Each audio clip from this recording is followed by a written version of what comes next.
Hello, Bill here from Tested and Punished Props Academy with my favorite things from 2018. Starting with my buddy Lord Shaxx right here. I did a Lord Shaxx cosplay a couple of years ago. He's one of my favorite characters from Destiny. And this came out from McFarlane Toys recently. It was like 30 bucks on Amazon. And it's just great. I love my little buddy here. He's got a little sidearm in his holster that is to scale at, I think, 1/6 scale. I'm even printing one of my own Destiny rifles that I had full size at 1/6 scale so that he can have a tiny little rifle. The only real downside to this fella, compared to the Saladin statue that they put out, is he doesn't have any articulated joints other than a little bit of motion in his shoulders. So I may have a future project where I cut him apart, as painful as that sounds, and put in some ball and socket joints so that he can have a little bit more mobility, especially so that he can hold the rifle that I'm making for him. So that's Lord Shaxx, one of my favorite things right there. Moving on over here, we have EVA Foam. Now I know you're like, Bill, you're Mr. Foam guy. What's new about EVA Foam? Well, let me tell you, the advancements in foam technology or what's available to cosplayers in the last year or two has just gone through the roof. What we have over here is an assortment of some foams that you can get now in dowel form. So this is already round, different diameters. Very useful for piping in your costume, fairly rigid. You could add a wire to it to make it posable. These foam dowels are fantastic. I got mine from our friends at TNT Cosplay Supply. They have all kinds of foams in different densities and thicknesses. This piece was cut from a piece that was about 1 inch thick, and we have up to 2 inches thick of EVA foam. It's nice and smooth, it comes in big sheets, there's no texture on either side. This is stuff that is being manufactured specifically for cosplayers, and that makes me really happy. There's also a bunch of different brands who have foam clay. That's right, this is a clay that dries into EVA foam, if I can open it. There we go. So it's kind of like a putty. I'm not going to take it out because I'll get all messy, but it's like a putty. You can sculpt it and then let it air dry, and it turns into basically the same thing as EVA foam. So if you're doing more organic type sculpting, this is a great way to start. And just like with other EVA foam builds, once you have that base form made, you can go in with a rotary tool and do some sculpting on top of it. Foam clay and other EVA foam. I have a feeling this will continue to be one of my favorite things through 2019. All right, let's move on over here. We have one of my favorite games I played in the last year or so, Sea of Thieves, and I am a sucker for art books, especially from my favorite games. This is no exception. Tons of really great artwork in here, a lot of concept art, really fleshing out this fantastical, almost whimsical world that they built for Sea of Thieves. Wonderful, wonderful stuff. I especially love things like this. These are character, not necessarily turnarounds, but really good shots of different characters. If you're going to build a costume, this sort of artwork is fantastic for getting started.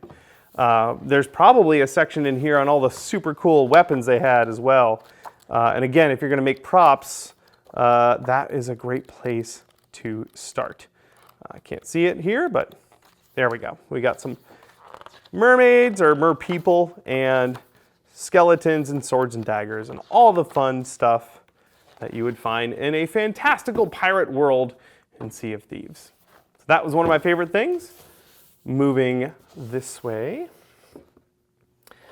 This is a silicone mold. It's actually the grips from my Blade Runner blaster. So you can see there is the negative of the grips that I made for my blaster. The material I want to talk about is this silicone. This is a tin cure silicone. It's from Smooth On. It's called Mold Max 29NV. And it's very similar to Mold Max 30, which is the pink version that they have. Also a tin cure silicone. I use that as like my go-to utility silicone. It works for most things. The NV stuff, the specific difference is that when it is a liquid, when it has not been mixed and cured, has a much lower viscosity than normal Mold Max. That means that when you're pouring your mold, you don't necessarily have to vacuum degas this silicone. It's a low enough viscosity that bubbles will come out of it. Normally what I would do is mix up my mold max, throw it in a pressure or a vacuum chamber, pull all those bubbles out, and then pour it. This stuff, you don't have to use a vacuum chamber, which is awesome. You just mix it up and pour it in your mold. It's also easier to mix because it's a lower viscosity. Mixing in, this is a 10-to-1 ratio, 10 parts silicone, 1 part catalyst. The silicone is very gooey, the catalyst is very liquidy. With a lower viscosity silicone, it's easier to mix it. So I used a bunch of this stuff this year, and I think instead of getting the Mold Max 30, I'll just get this stuff from now on because it's great. Moving on. Not only do I build stuff, but I also make videos. My wife and I film our own prop and costume tutorials in our shop, and we use this camera. This is the GH5. I know Joey really likes his. We've been enjoying this camera. What I want to talk about, though, is this lens. This is a micro four thirds lens. It's an Olympus. It fits perfectly on the Panasonic cameras. This is a 60mm macro lens. And the really great thing about it is it's fairly cheap for what you get. I think this goes for around 400 bucks. I found it on sale for like 300. Well worth the price. It's a prime lens, like I said, 60mm, and it's a f2.8, which means it's fairly fast. It's not a 1.8, not a 1.4. 2.8 is still pretty quick though. What I love about it is that it's actually a pretty good portrait lens. So if you're shooting people working on stuff, it's really great for that range. But also you can get really close, like crazy close to your subjects.